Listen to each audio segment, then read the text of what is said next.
Tony Hinchcliffe has long been a symbol of that style. His roast-heavy persona, sharpened on Kill Tony, thrives on hierarchy.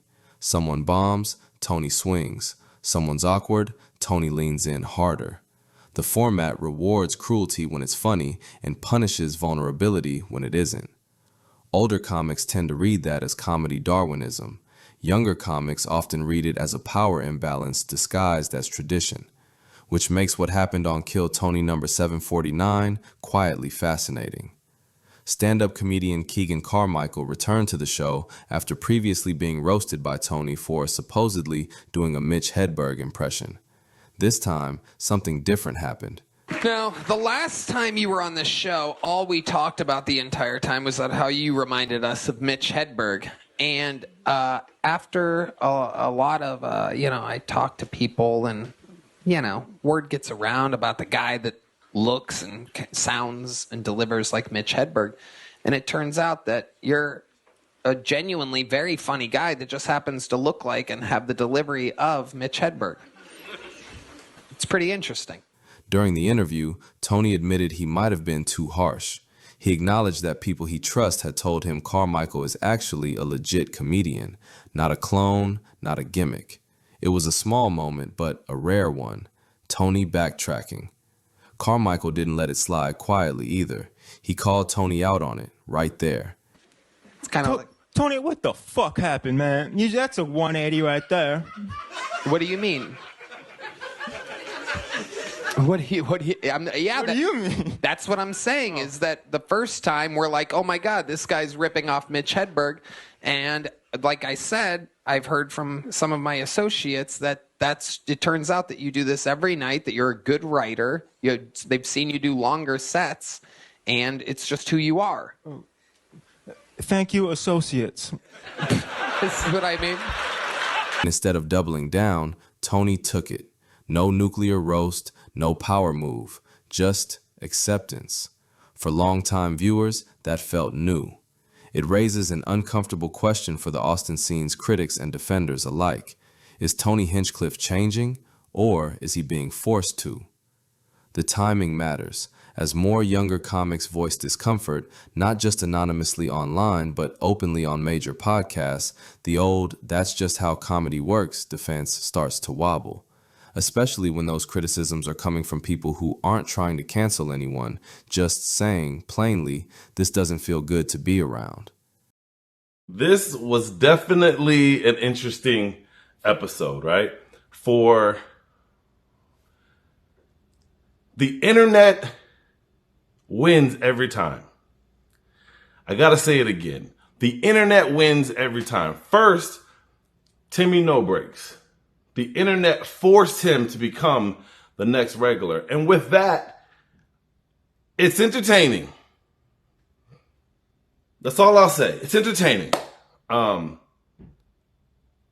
But the internet is always right. And in this case, the internet has proven that if you're funny and gifted and work hard at this, you will be rewarded. For Keegan to go on the show and still do the same thing that he does and not falter, not sway, not change anything is amazing.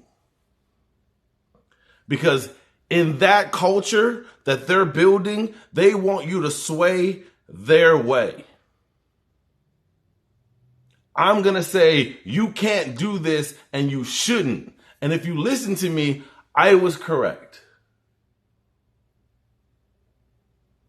They tried to get that young man to change who he actually wants to be. Or is. I'm not sure, but they tried to change it. The internet tried to change it. And that was from the direction of Tony.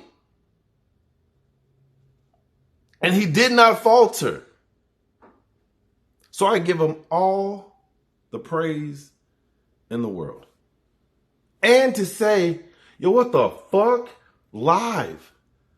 To show the hypocrisy of the switch. I'm proud of that young man. Now, I worked with him. We did the funniest person in Austin competition, and we were in the same round.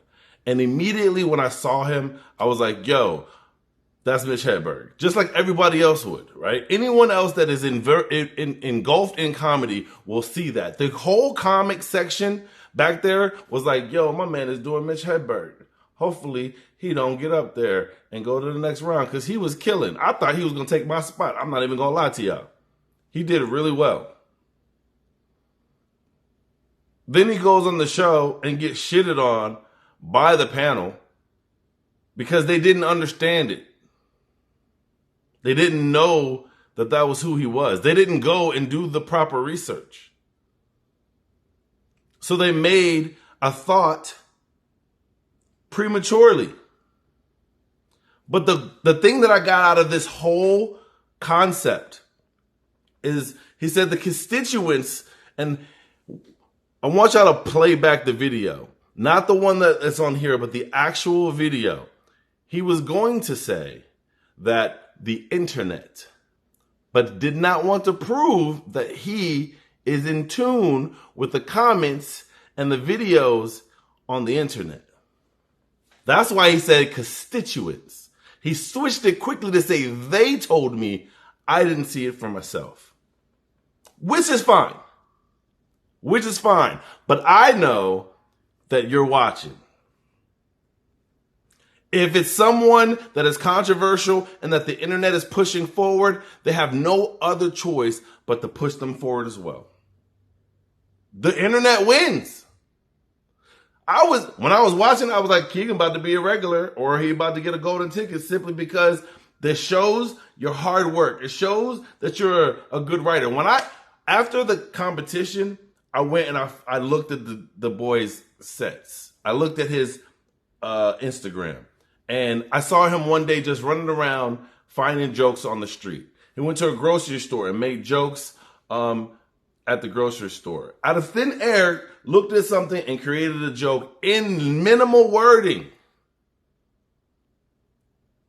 I could tell Buddy was a good writer. But for Tony to say the constituents, which means the people that work with him, have their eyes on the streets. This should tell every comic in Austin that your digital footprint matters. If you're just going to open mics, just posting dumb shit that's not dealing with comedy, they're not going to rock with you because they don't believe you really want this. They are watching. I've had producers from certain shows say to me, hey, I've seen you on this. I've seen you do this. I've seen you kill here. I've seen you. Why not fuck with you? So if they got the ear to the streets and the constituents are the ones that can vouch for you, just keep working hard doing what you do. That was a big shift in the motherfucking world right there, baby. In the Kill Tony universe, that was a shift, because I thought I'd never see a switch like that.